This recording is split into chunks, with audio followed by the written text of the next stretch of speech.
Good morning friends, मैं आपकी fitness coach doctor Suman Sharma आज आपके साथ एक नया फ़िटनेस का टॉपिक लेके हाजिर हुई हूँ। आज मैं आपके साथ डिस्कस करूँगी कंपवात। कंपवात फ्रेंड्स, जैसा कि इसके नाम में निहित है, कंप मतलब ट्रेमस एंड वात मतलब हमारे वात दोष का प्रकोप होना, जिसे हम बोलते हैं पार्किंसन डिसीज़।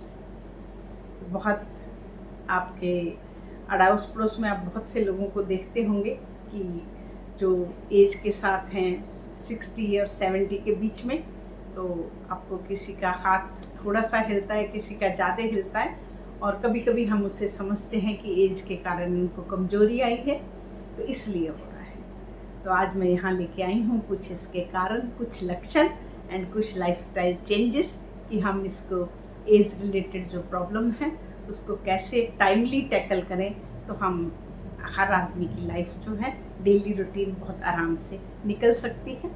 तो आइए जानते हैं इस पार्किंसन डिजीज़ के बारे में। फ्रेंड्स, हमारे 1000 लोगों पे 2 लोग जो हैं वो पार्किंसन डिजीज़ से पीड़ित हैं, और इस टाइम हमारे 40 लाख लोग इस बीमारी से ग्रसित हैं।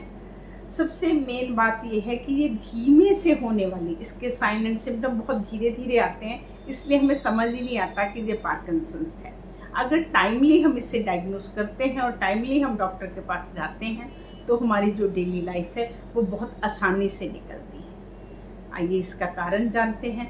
फ्रेंड्स, आयुर्वेद मानता है कि जब हमारे दोषों में वात दोष प्रकोपित होता है और हमारा पित्त दोष क्षीण होता है, तो हमारे नर्वस सिस्टम में जो इन्फ्लेमेशन होती है उसके कारण जी कंपवात रोग होता है।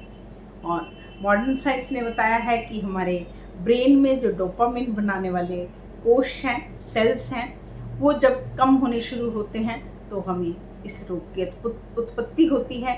जैसे जैसे वो डोपामिन रिसेप्टर जो हैं ख़त्म होते जाते हैं, वैसे वैसे इसके लक्षण जो हैं वो ज़्यादा होते जाते हैं। आइए जानते हैं इसके लक्षण क्या होते हैं। सबसे पहले कंपन होना। कंपन एक हाथ में हो सकती है, 2 हाथों में हो सकती है, पैरों में हो सकती है, आपके फेस में हो सकती है, चलने में दिक्कत हो सकती है, आपको चलने में डर लगता है कि कहीं बैलेंस हमारा इम्बैलेंस ना हो जाए, और उसके बाद रिजिडिटी होती है। मॉर्निंग में उठते हैं तो थोड़ा अपना बॉडी अकड़न लगती है, अपने काम करने की क्षमता धीरे हो जाती है। इवन छोटे छोटे जो डेली रूटीन वाले काम हैं उनमें देर लगती है। जैसे हम कमीज़ का बटन बंद कर रहे हैं तो उसमें बहुत टाइम लगता है।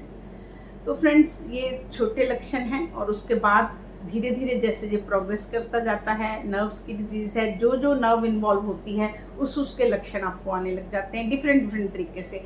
किसी को स्मेल चली जाती है, किसी को बोलने में दिक्कत होती है, सांस लेने में दिक्कत होती है, देखने में दिक्कत होती है, और अगर आपको ब्रेन का दूसरा पार्ट इन्वॉल्व होता है तो एंग्जाइटी, डिप्रेशन, ये लक्षण भी इसमें साथ में देखे गए हैं। तो और जब ये वाले दूसरे सिम्टम आते हैं तो पेशेंट की डे टू डे लाइफ बहुत मुश्किल हो जाती है। वो इतना रिजिड हो जाता है, अपने आप साइड लेना, अपने आप चलना, खाना खाना सब मुश्किल हो जाता है। तो उसके लिए हेल्पिंग एड और ये सब चाहिए होता है। तो अगर आप शुरू में इसे प्रॉपर तरीके से पकड़ पाएँ तो आप सोचिए आप कितनी लाइफ आसान करेंगे किसी की। तो आइए आज मैं आपको इसी के बारे में बताती हूँ। तो जब फ्रेंड्स शुरू में ही आप किसी को कंपन देखें तो ये सोच के कि इसको एज रिलेटेड है, जब बीमारी है, जब कुछ है, तो आप उसे न्यूरोलॉजिस्ट के पास जाने के लिए बोलें, क्योंकि ये डोपामिन रिसेप्टर की कमी से शुरू होता है। तो इसमें दवाई भी सिंपल वही दी जाती है जो डोपामिन को बढ़ाए, और उसके बहुत अच्छे रिजल्ट हैं। अगर हम शुरू में पकड़ते हैं तो 5-6 साल पेशेंट के बहुत अच्छे से निकलते हैं, और उसके बाद वो दवाई जब काम कम करती है तो डॉक्टर फिर उसके आगे का ट्रीटमेंट भी आपको देता है, जिससे आपकी life day to day life अच्छी निकलती है। इसके अलावा हम अपने लाइफस्टाइल में क्या चेंजेस कर सकते हैं फ्रेंड्स, क्योंकि ये वात दोष के कारण होता है, तो इसमें हमें वात को शमन करने वाले सारे प्रोडक्ट यूज़ करने होते हैं। वात का गुण रूक्ष होता है तो उसके अपोजिट हमें स्निग्ध यूज़ करना होता है। स्निग्ध में हमारे आयुर्वेद में बहुत सारे घृत, मेडिकेटेड घृत आते हैं। इसमें ब्राह्मी घृत आता है जो यूज़ करके हमारे नर्वस सिस्टम के जो उसके लिए बूस्टर होता है। अश्वगंधा चूर्ण को यूज़ करते हैं, शंख पुष्पी की यूज़ करी जाती है, और कहीं ना कहीं गूगल का भी इसमें उपयोग जो है वो सही माना गया। इसके अलावा स्निग्धता हम बाहर से दे सकते हैं, जिसे हम अभ्यंग बोलते हैं। हमारे बहुत सारे मेडिकेटेड ऑयल हैं जिनसे अभ्यंग करके हमारे ब्लड की सर्कुलेशन और ये जो हमारे मसल की रिजिडिटी है वो कम होती है। उसके बाद मैं बात करती हूँ आपकी एक्सरसाइज की। एक्सरसाइज का इसमें बहुत बड़ा रोल है, क्योंकि जो इसके सिम्टम्स हैं आपके रिजिड होना, तो उसके लिए फ्लेक्सिबिलिटी चाहिए। फ्लेक्सिबिलिटी हमें कहाँ से आएगी? एक्सरसाइज से आएगी। तो आप अपना अगर खुद शुरू में नहीं कर सकते, किसी प्रोफेशनल की हेल्प लीजिए और उसके बाद आप अपना धीरे धीरे अपने एक्सरसाइज से अपनी फ्लेक्सिबिलिटी को मेंटेन रखिए। उससे आपके लक्षण बढ़ेंगे नहीं। अगर आप अपने को एक्टिव रखोगे तो जो आपकी ग्रोथ है डिजीज़ की वो थोड़ी डिले होगी। ये भी ब्लड प्रेशर, शुगर की तरह डिजीज़ है। 100% हम ठीक नहीं कर सकते, पर इसको हम अपनी life, day to day life आसान बना सकते हैं। उसके बाद फ्रेंड्स, मेन बेसिक कॉज हम नहीं जानते, मेनली एज रिलेटेड माना जाता है। बट अगर हम कुछ आहार विहार में चेंज करते हैं, जैसे में गुड फैट्स ऐड करते हैं जिससे बातदोष शमन रहता है, तो हमें ऐसी डिजीज से देर में आती है। और उसके अलावा अगर हम अपना एक्सरसाइज और स्ट्रेस के लेवल, क्योंकि जब स्ट्रेस होता है कॉर्टिसोल हार्मोन बढ़ता है। कॉर्टिसोल हार्मोन जब बढ़ता है तो वो आपके डोपामिन और सेरोटोनिन को कम करता है।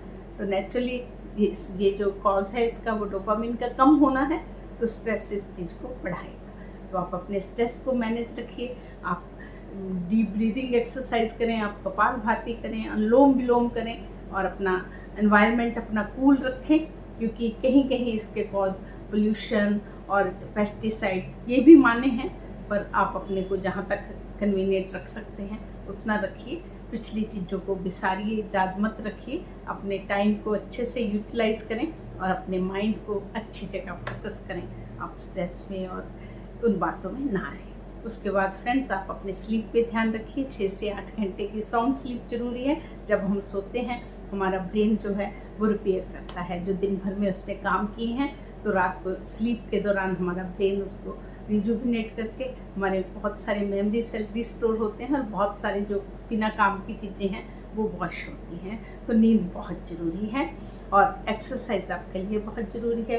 बैलेंस डाइट आपके लिए ज़रूरी है विद गुड फैट्स। एंड अगर आपके अगल बगल में किसी को है तो न्यूरोलॉजिस्ट के पास जाना बहुत ज़रूरी है, क्योंकि शुरू में मेडिसिन की हेल्प आपको लेनी पड़ेगी और डॉक्टर के साथ टच में रह के विद आहार एंड विहार। बात शामक दोस्त, हमारे आयुर्वेदा में बस्ती को भी माना गया है शोधन करने के लिए, जिसे हम आज अनीमा बोलते हैं, ताकि हमारे पेट में आम ना रहे। आम होता है अपक्वन, जो कि इन चीज़ों को बढ़ावा देता है। तो ये सारा हम करेंगे तो हम इस डिजीज़ से जो लोग पीड़ित हैं उनको एक सही मार्गदर्शन कर पाएंगे और आप स्वस्थ रह सकते हैं। हम फिट इंडिया में एक कदम आगे बढ़ते हैं।